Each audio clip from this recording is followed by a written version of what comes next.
Magandang araw mga kaibon, mga kalapatids. Welcome back sa aming channel. For today's video, no, may nagtanong po sa atin dun sa nag-comment sa YouTube channel natin. Si Sir Jerome Abdon. Ang tanong niya, tuwing kailan daw ba pinapakain o pinapatuka ang mga alaga nating African lovebirds? So, yun ang topic natin ngayong umagang ito. Mga kaibon, mga kalapatids. Pag-usapan natin yan after ng intro.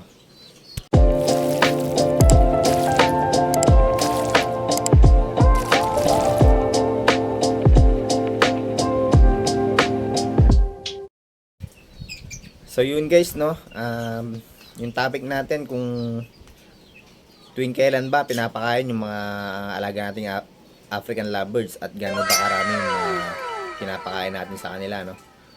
Nagpapakain ako ng mga alaga kong African lovebirds alas 8 ng umaga. Mine-maintain ko yung ganong oras.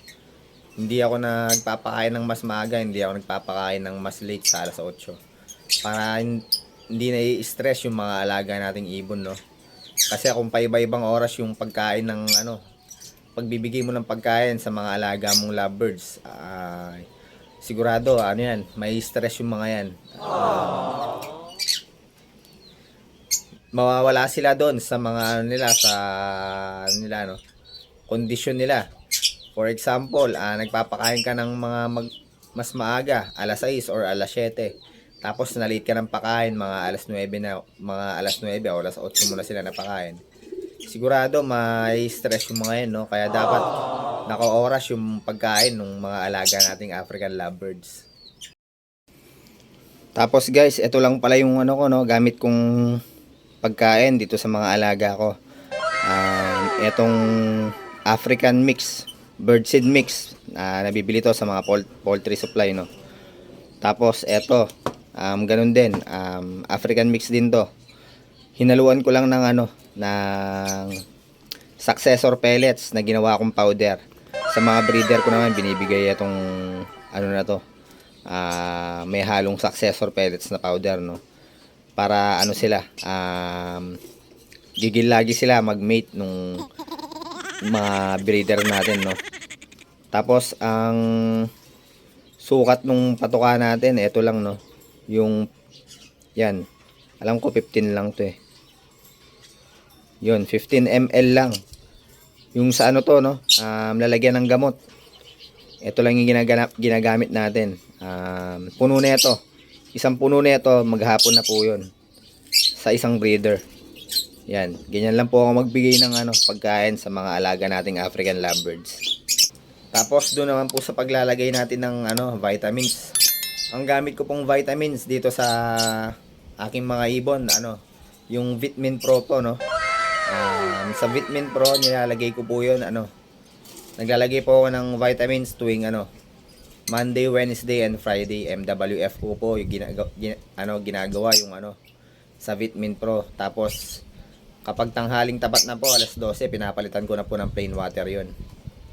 Tapos naman po kapag Tuesday and Thursday, gamit ko pong vitamins ay yung probiotics po, no. Yun, napaka-importante din ng probiotics sa mga alaga nating ibon. Kasi healthy sila kapag sila ng probiotics, no. Tapos yung Saturday and Sunday, plain water lang ako.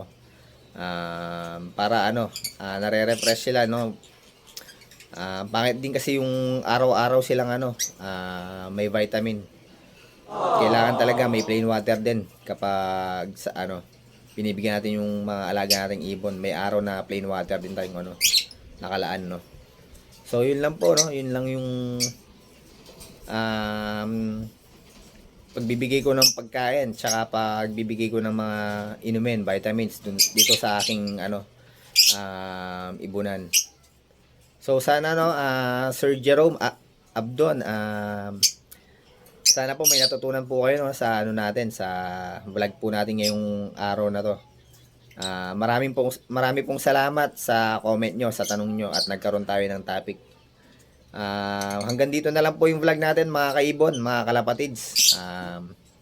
Huwag nyo po sana kalimutan mag-follow at mag-subscribe sa aming Facebook page at YouTube channel.